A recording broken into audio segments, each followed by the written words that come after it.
Si vous vouliez empêcher l'Afrique de devenir une superpuissance, vous n'auriez pas besoin d'inventer une nouvelle stratégie.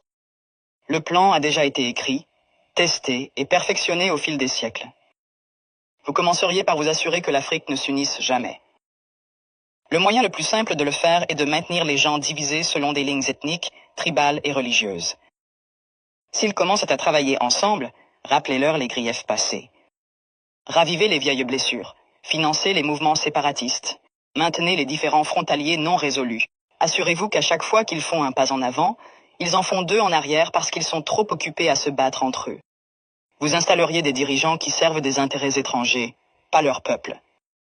Trouvez les plus corrompus, les plus facilement manipulables, ceux qui désirent la richesse et le statut plus que le progrès.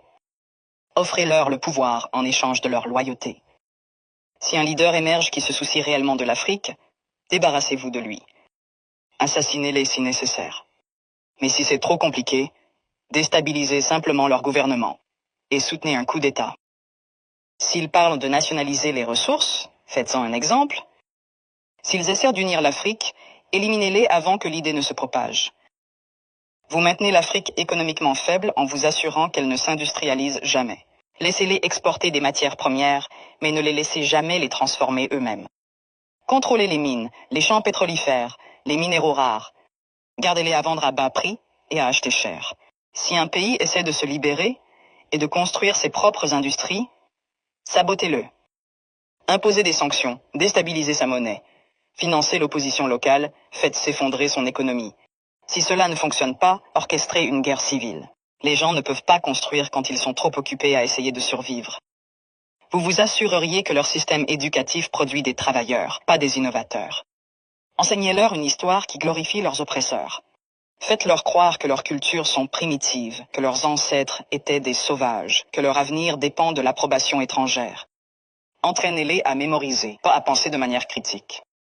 Gardez leurs meilleurs et plus brillants à la recherche d'opportunités à l'étranger. Faites-leur rêver de quitter l'Afrique plutôt que de la réparer. Offrez des bourses qui emmènent leurs esprits les plus brillants vers l'Occident et ne les encouragez jamais à revenir. Laissez le continent continuer à former des médecins et des ingénieurs seulement pour qu'ils aillent enrichir d'autres nations. Vous contrôleriez leurs récits. Possédez leurs médias, contrôlez leurs histoires, dictez leur image au monde. Faites-leur croire qu'ils sont corrompus, sans espoir, éternellement en crise. Inondez leurs écrans de pornographie de la pauvreté et de zones de guerre. Montrez-leur des publicités caritatives qui leur font croire qu'ils sont impuissants, sans l'aide étrangère. Minimisez leur réussite. Transformez leur victoire en incidents isolés. Si un pays africain développe une innovation révolutionnaire, attribuez le mérite à un investisseur étranger. Si un dirigeant africain met en œuvre une politique réussie, présentez-la comme une anomalie plutôt qu'une preuve de compétence. Vous vous assureriez qu'ils restent dépendants, les noyer dans la dette. Offrir des prêts avec des conditions impossibles. Les forcer à tout privatiser pour que des entreprises étrangères possèdent leur eau, leur électricité, leurs terres. Lorsqu'ils luttent, leur donner juste assez d'aide pour les maintenir en vie, mais jamais assez pour les rendre autonomes. Utiliser des œuvres de charité pour créer une culture de dépendance plutôt que de résilience. Les faire penser que l'intervention étrangère est nécessaire, qu'ils ne peuvent pas résoudre leurs propres problèmes, qu'ils ont toujours besoin d'aide de l'extérieur.